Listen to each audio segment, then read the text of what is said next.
ว่าเหนือใต้เราเชื่อมโยงกันภาษาเจ๊เหหรือภาษาตากใบเป็นภาษาถิ่นที่พูดกันในอำเภอตากใบจังหวัดนราธิวาสมีลักษณะเฉพาะตัวจากการผสมผสานระหว่างภาษาสุโขทัยโบราณภาษาใต้และภาษามลายูภาษาเจ๊เหจึงมีความโดดเด่นที่สำเนียงเนิบช้าและนุ่มนวลเป็นมรดกทางวัฒนธรรมที่กำลังเสี่ยงต่อการสูญหายภาษาเจ๊เหจึงสะท้อนได้ว่าแผ่นดินไทยเหนือใต้เป็นสายสัมพันธ์ที่เชื่อมโยงกันศาสนาภาษาวัฒนธรรมความรักความเข้าใจความสามัคคีและความผูกพันเป็นพื้นฐานสำคัญในการสร้างสันติสุขที่ยั่งยืนสำนักงานประชาสัมพันธ์ที่ 3 กรมประชาสัมพันธ์เมื่อถูกมิจฉาชีพหลอกเผลอโอนเงินไปแล้วสิ่งสำคัญที่สุดคือต้องรีบตั้งสติและดำเนินการทันทีขั้นแรกรีบโทรหาธนาคารของคุณเพื่อแจ้งระงับบัญชีที่เกี่ยวข้องทันทีขั้นที่ 2 รวบรวมหลักฐานทั้งหมดและไปแจ้งความกับตำรวจโทร1441หากมีข้อสงสัยติดต่อธนาคารแห่งประเทศไทยโทร1213มีสติไม่เสียสตางค์ย้ำอีกครั้งธนาคารแห่งประเทศไทยโทร1213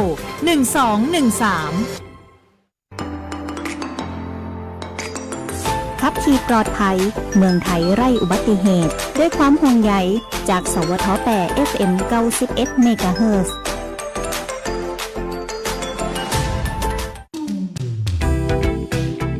คุณกำลังฟัง FM 91 เมกะเฮิรตซ์สถานีวิทยุกระจายเสียงแห่งประเทศไทยจังหวัดแพร่ให้ความรู้คู่ความสุข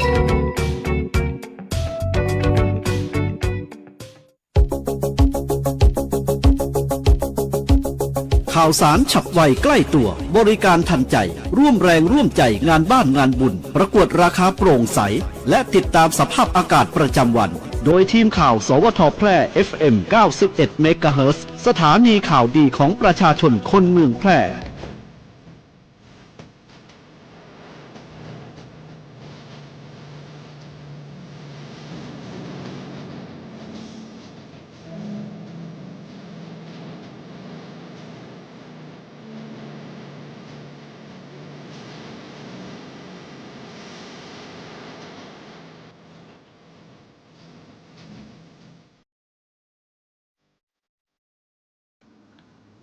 สวัสดีครับสถานีวิทยุกระจายเสียงแห่งประเทศไทยจังหวัดแพร่เสนอข่าวท้องถิ่นประจำวันอาทิตย์ที่ 14 ธันวาคม พุทธศักราช 2568 โดยมีหัวข้อข่าวดังนี้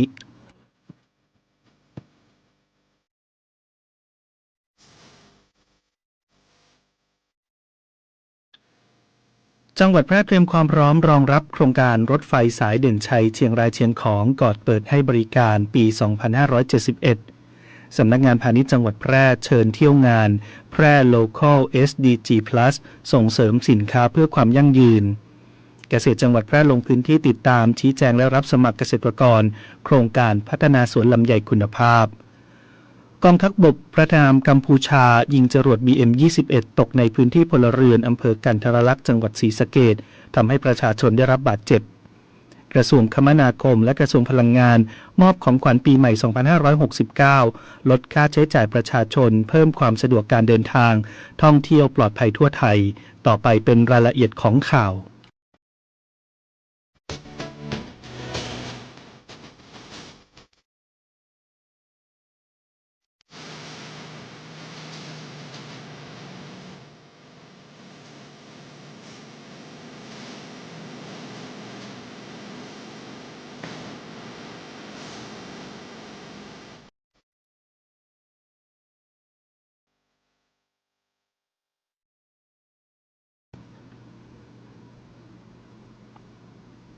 จังหวัดแพร่เตรียมความพร้อมรองรับโครงการรถไฟสายเด่นชัยเชียงรายเชียงของก่อนเปิดให้บริการปี 2571 นายคุณากร โคชหิรัน รองผู้ว่าราชการจังหวัดแพร่ในฐานะประธานคณะทำงานประชุมเพื่อวางแผนแม่บทและแผนปฏิบัติการรองรับสำหรับการเปิดให้บริการของโครงการรถไฟสายเด่นชัยเชียงรายเชียงของที่คาดว่าจะแล้วเสร็จในปี 2571 โดยเป็นการประชุมเตรียมความพร้อมของจังหวัดแพร่แบบครบวงจรในทุกมิติเพื่อสร้างโอกาสและรองรับการเติบโตใน 5 มิติสำคัญได้แก่ การคมนาคมและขนส่งสาธารณะเชื่อมโยงทุกเส้นทางให้สะดวกสบายการลงทุนและเศรษฐกิจส่งเสริมธุรกิจและดึงดูดนักลงทุนมิติการท่องเที่ยวยกระดับแหล่งท่องเที่ยวที่พักและบริการต่างๆมิติการพัฒนาคุณภาพชีวิตและสิ่งอำนวยความสะดวกและมิติโครงสร้างพื้นฐานจัดการระบบสาธารณูปโภคที่เกี่ยวข้องให้พร้อมใช้งานโดยในการประชุมครั้งนี้คณะทำงานได้รับฟังรายงานความคืบหน้าของโครงการจากวิศวกรโครงการและได้มีการระดมข้อคิดเห็นจากทุกภาคส่วนเพื่อให้การบูรณาการแผนงานเป็นไปอย่างมีประสิทธิภาพและเกิดประโยชน์สูงสุดต่อประชาชนชาวจังหวัดแพร่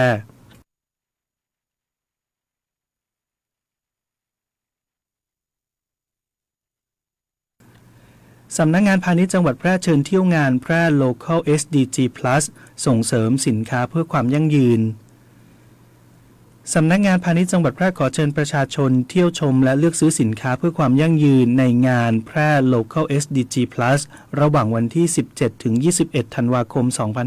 2568 ณ ลานจอดรถห้างสรรพสินค้า Big C Super Center สาขาแพร่ตั้งแต่เวลา 10 นาฬิกาถึง 19 นาฬิกาเพื่อส่งเสริมสินค้าเพื่อความยั่งยืนภายใต้โครงการส่งเสริมกลุ่มสินค้าเพื่อความยั่งยืนและสินค้าสร้างสรรค์อัตลักษณ์ไทย Go Inter ปี 2569 กิจกรรมจัดจุดจำหน่ายสินค้าร่วมกับห้างสรรพสินค้าโดยภายในงานจะพบกับสินค้าชุมชนสินค้า SDG สินค้าที่เป็นมิตรต่อสิ่งแวดล้อมสินค้าอัตลักษณ์และสินค้านวัตกรรมจังหวัดแพร่พร้อมกิจกรรมส่งเสริมการขายลดแลกแจกแถมภายในงานและโปรโมชั่นซื้อสินค้าภายในงานครบ200 บาทลุ้นรับของรางวัลและซื้อสินค้าภายในงานครบ300 บาทขึ้นไป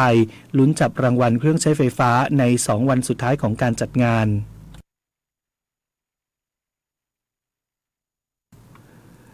เกษตรจังหวัดแพร่ลงพื้นที่ติดตามชี้แจงและรับสมัครเกษตรกรร่วมโครงการพัฒนาสวนลำไยคุณภาพตัดแต่งทรงพุ่มชอดผลฟื้นฟูสวนลำไยเพื่อเพิ่มรายได้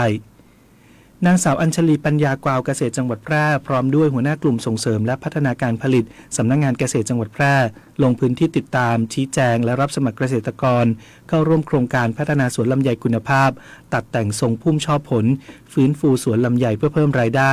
โดยมีวัตถุประสงค์เพื่อช่วยเหลือเกษตรกรชาวสวนลำไยภาคเหนือไม่ให้เกิดภาวะผลผลิตล้นตลาดราคาตกต่ำเกิดการกระจายตัวของปริมาณผลผลิตมีการฟื้นฟูการผลิตลำไยให้มีประสิทธิภาพด้วยการตัดแต่งทรงพุ่มและชอบผลเพิ่มสัดส่วนลำไยคุณภาพสูงเกรดพรีเมียมให้มีสัดส่วนเพิ่มขึ้นยกระดับรายได้เกษตรกรชาวสวนลำไยและให้เกิดแนวปฏิบัติเป็นภาพลักษณ์ใหม่ของการผลิตลำไยคุณภาพสูงของไทยต่อตลาดโลกและให้ชาวสวนลำไยมีการประกอบอาชีพได้อย่างยั่งยืน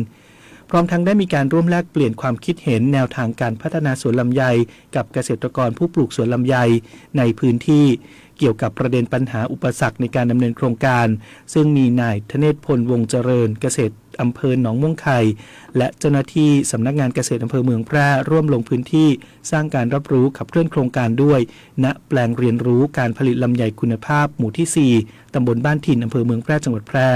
และที่แปลงเกษตรผู้ปลูกลำไยหมู่ที่ 8 ตำบลหนองม่วงไข่อำเภอหนองม่วงไข่จังหวัดแพร่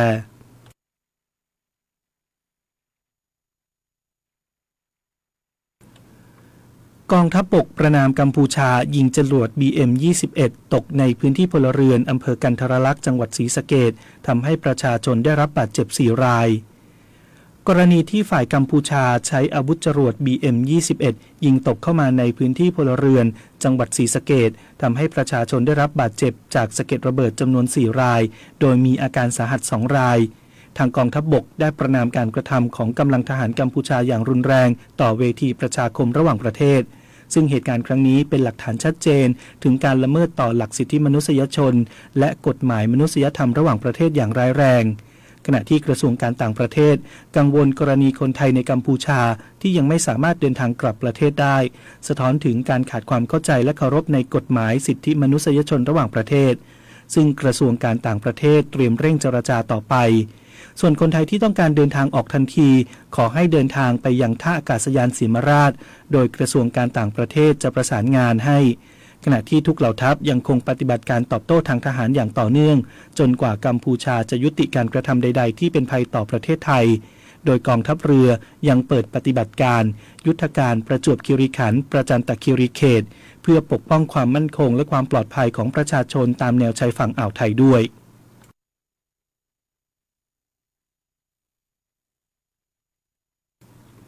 กระทรวงคมนาคมและกระทรวงพลังงานมอบของขวัญปีใหม่ 2569 ลดค่าใช้จ่ายประชาชนเพิ่มความสะดวกในการเดินทางท่องเที่ยวปลอดภัยทั่วไทยนายพิพัฒน์รัชกิจประการรองนายกรัฐมนตรีและรัฐมนตรีว่าการกระทรวงคมนาคมมอบของขวัญปีใหม่ภายใต้แนวคิด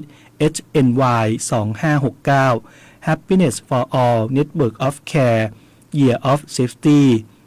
จัดมาตรการลดค่าใช้จ่ายเพิ่มทางเลือกการเดินทางโดยแบ่งเป็น3มาตรการหลักประกอบด้วยมาตรการที่ 1 Happiness of All เดินทางอย่างมีความสุขทุกเส้นทางเช่นจัดล่องเรือไหว้พระ9วัดรับปีใหม่ 2569 โดยไม่คิดค่าใช้จ่ายในวันที่ 26 ธันวาคม 2568 และสำนักงานขนส่งทั่วประเทศขยายเวลารับชำระภาษีรถประจำปีผ่าน Drive to for Tax ระหว่างวันที่ 22 ธันวาคม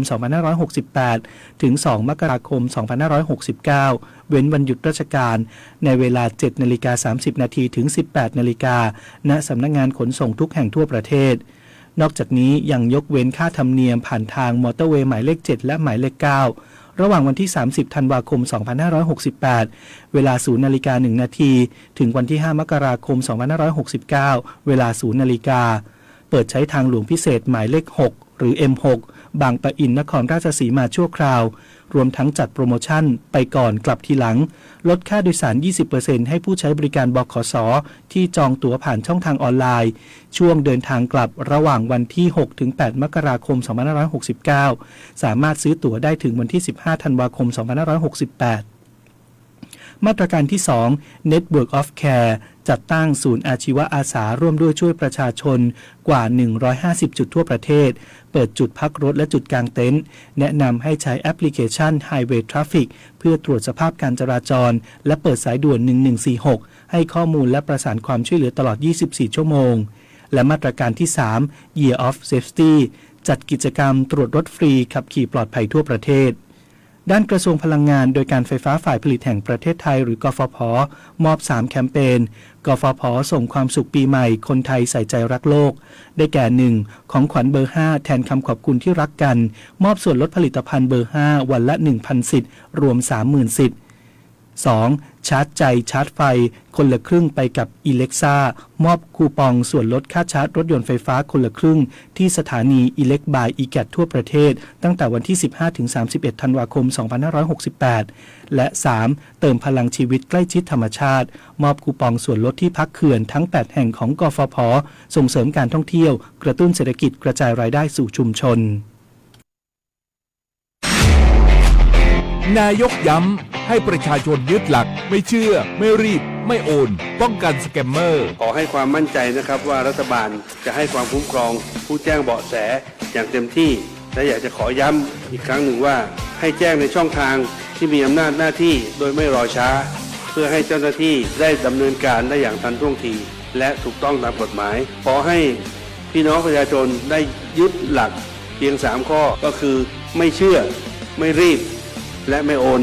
ซึ่งจะช่วยให้เรามีสติพิจารณาอย่างรอบคอบและจะป้องกันการถูกล่อลวงได้รวมพลังคนไทย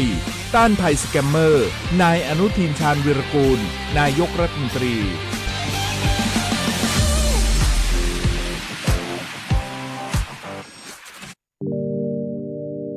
การล่อลวงบังคับขู่เข็น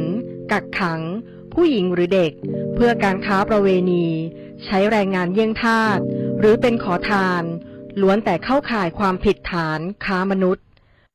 พบเห็นเบาะแสการกระทำผิดค้ามนุษย์แจ้งสายด่วนศูนย์ดำรงธรรม1567ตลอด24ชั่วโมงด้วยความปรารถนาดีจากกระทรวงมหาดไทยและมูลนิธิ World Childhood Foundation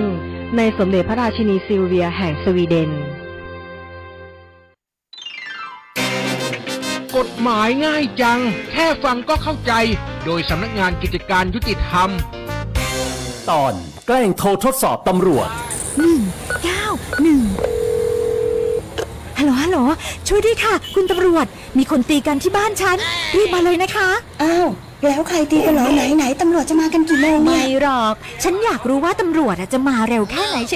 ยๆ โอ้ยยายคนนี้ตำรวจเขาก็มีงานทำนะเธอโทรไปโกหกแบบเนี้ยมันเท่ากับก่อกวนการทำงานของตำรวจเลยนะใช่แล้วค่ะเพราะหมายเลขโทรศัพท์ฉุกเฉินของตำรวจเป็นหมายเลขที่ใช้สำหรับเหตุการณ์ฉุกเฉินถ้าใครโทรไปแจ้งโดยไม่มีเหตุฉุกเฉินเดือดร้อนจริงหรือมีลักษณะเป็นการก่อกวนต้องโดนจับติดคุกนานถึง1เดือนหรือปรับเงินไม่เกิน 10,000 บาทหรือทั้งติดคุกทั้งปรับเงินเลยนะคะเพราะฉะนั้นหมายเลขโทรศัพท์ฉุกเฉินโทรเฉพาะเวลามีเรื่องฉุกเฉินจริงๆนะคะ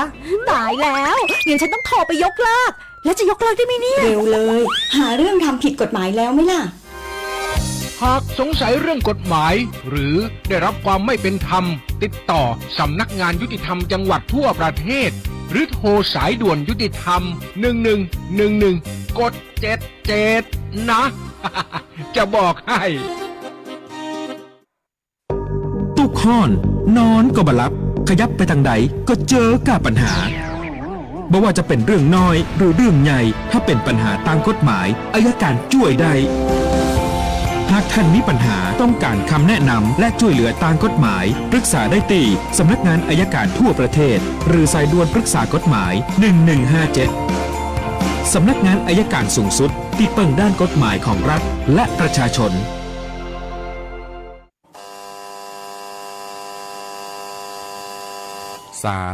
6 5นี่ไม่ใช่ตัวเลขเสี่ยงโชคแต่อยากให้ปักหมุดตัวเลขนี้ไว้เพื่อการตระหนักและสร้างจิตสำนึกในการป้องกันหมอกควันไฟป่าให้365วันตลอดทั้งปีเป็นช่วงเวลาของการป้องกันหมอกควันไฟป่าเพื่อคุณภาพอากาศที่ดีต่อสุขภาพหมอกควันไฟป่าจะได้เบาบางลงจนกลายเป็นหมอกจางๆและค่อยๆเลือนหายไปจากประเทศไทยในที่สุดหมอกจะงดงามและทำให้เยือกเย็นแสนจะเย็นติดตามพยากรณ์อากาศประจำวันจากสถานีอุตุนิยมวิทยาแพร่ประจำวันอาทิตย์ที่ 14 ธันวาคม 2568 ลักษณะอากาศทั่วไปของประเทศไทยภาคใต้จะมีฝนตกต่อเนื่องและมีฝนตกหนักบางแห่งโดยเฉพาะบริเวณจังหวัดชุมพรสุราษฎร์ธานีนครศรีธรรมราชพัทลุงสงขลาปัตตานียะลาและนราธิวาสเนื่องจากมรสุมตะวันออกเฉียงเหนือที่พัดปกคลุมอ่าวไทยตอนบนภาคใต้ตอนบนและทะเลอันดามันมีกำลังแรงขึ้นส่วนคลื่นลมบริเวณอ่าวไทยตอนล่างมีกำลังค่อนข้างแรงสำหรับคลื่นลมบริเวณอ่าวไทยและทะเลอันดามันจะมีกำลังแรงขึ้นโดยอ่าวไทยตอนล่างมีคลื่นสูง 2-3 เมตรบริเวณที่มีฝนฟ้าคะนองคลื่นสูงมากกว่า3เมตรอ่าวไทยตอนบนมีคลื่นสูงประมาณ2เมตรบริเวณที่มีฝนฟ้าคะนองคลื่นสูงมากกว่า2เมตรส่วนทะเลอันดามันมีคลื่นสูง 1-2 เมตรห่างฝั่งและบริเวณที่มีฝนฟ้าคะนองคลื่นสูงมากกว่า2เมตรขอให้ชาวเรือบริเวณอ่าวไทยและทะเลอันดามันเดินเรือด้วยความระมัดระวังและหลีกเลี่ยงการเดินเรือในบริเวณที่มีฝนฟ้าคะนองตลอดช่วงส่วนเรือเล็กบริเวณอ่าวไทยตอนล่างควรงดออกจากฝั่งในช่วงวันที่ 14-16 ธันวาคมนี้สำหรับประเทศไทยตอนบนจะมีอากาศหนาวเย็นลงโดยมีฝนฟ้าคะนองเกิดขึ้นได้ในระยะแรกภาคตะวันออกเฉียงเหนืออุณหภูมิจะลดลง 2-4 องศาเซลเซียสกับมีลมแรงหลังจากนั้นภาคเหนือภาคกลางกรุงเทพมหานครรวมทั้งปริมณฑลและภาคตะวันออกจะมีอุณหภูมิลดลง 1-2 องศาเซลเซียสเนื่องจากบริเวณความกดอากาศสูงหรือมวลอากาศเย็นระลอกใหม่จากประเทศจีนได้แผ่ลงมาปกคลุมภาคตะวันออกเฉียงเหนือตอนบนและทะเลจีนใต้แล้วคาดว่าจะแผ่ปกคลุมประเทศไทยตอนบนในวันนี้ขอให้ประชาชนดูแลรักษาสุขภาพเนื่องจากสภาพอากาศที่เปลี่ยนแปลงและอากาศที่หนาวเย็นลงส่วนเกษตรกรควรเตรียมการป้องกันและระวังความเสียหายที่จะเกิดต่อผลผลิตทางการเกษตรไว้ด้วยสถานการณ์ฝุ่นละอองในระยะนี้ประเทศไทยตอนบนมีการสะสมของฝุ่นละอองหมอกควันอยู่ในเกณฑ์น้อยถึงปานกลางเนื่องจากยังคงมีฝนเกิดขึ้นได้บางพื้นที่ในระยะนี้พยากรณ์อากาศบริเวณภาคเหนืออากาศเย็นในตอนเช้าโดยมีฝนฟ้าคะนองเกิดขึ้นได้120%ของพื้นที่ส่วนมากบริเวณจังหวัดพะเยาน่านแพร่อุตรดิตถ์สุโขทัยและพิษณุโลกและอุณหภูมิจะลดลง 1-2 องศาเซลเซียสอุณหภูมิต่ำสุด 17-21 องศาเซลเซียสอุณหภูมิสูงสุด 25-31 องศาเซลเซียสบริเวณยอดดอยอากาศหนาวถึงหนาวจัดอุณหภูมิต่ำสุด 7-15 องศาเซลเซียส ลมตะวันออกเฉียงเหนือความเร็ว 10-15 กิโลเมตรต่อชั่วโมงพยากรณ์อากาศบริเวณจังหวัดแพร่อากาศเย็นและอุณหภูมิจะลดลง 1-2 องศาเซลเซียสโดยมีฝนฟ้าคะนอง20%ของพื้นที่ทัศนวิสัย 5-8 กิโลเมตรลมตะวันออกเฉียงเหนือความเร็ว 10-15 กิโลเมตรต่อชั่วโมงอุณหภูมิสูงสุดที่สถานีอุตุนิยมวิทยาแพร่วานนี้วัดได้ 26.9 องศาเซลเซียสอุณหภูมิต่ำสุดที่สถานีอุตุนิยมวิทยาแพร่เช้าวันนี้วัดได้ 20.7 องศาเซลเซียสคาดว่าอุณหภูมิสูงสุดวันนี้ประมาณ 27 องศาเซลเซียสคาดว่าอุณหภูมิต่ำสุดเช้าพรุ่งนี้ประมาณ 19 องศาเซลเซียสบริเวณยอดดอยอากาศหนาวถึงหนาวจัดอุณหภูมิต่ำสุด 11 องศาเซลเซียสวันนี้ดวงอาทิตย์ตกเวลา 17:45 นาทีวันพรุ่งนี้ดวงอาทิตย์ขึ้นเวลา 6:43 นาทีจบการเสนอข่าวท้องถิ่น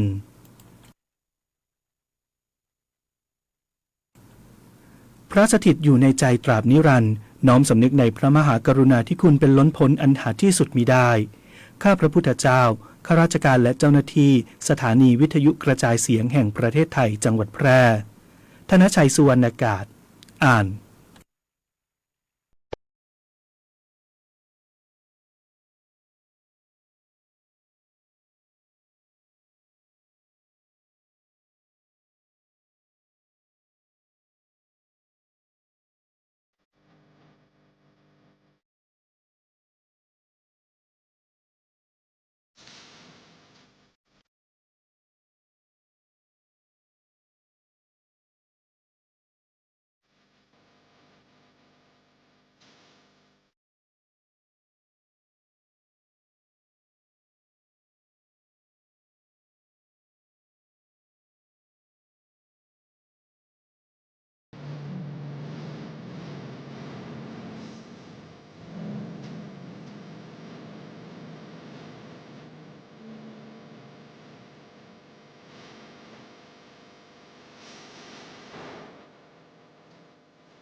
สถานีวิทยุ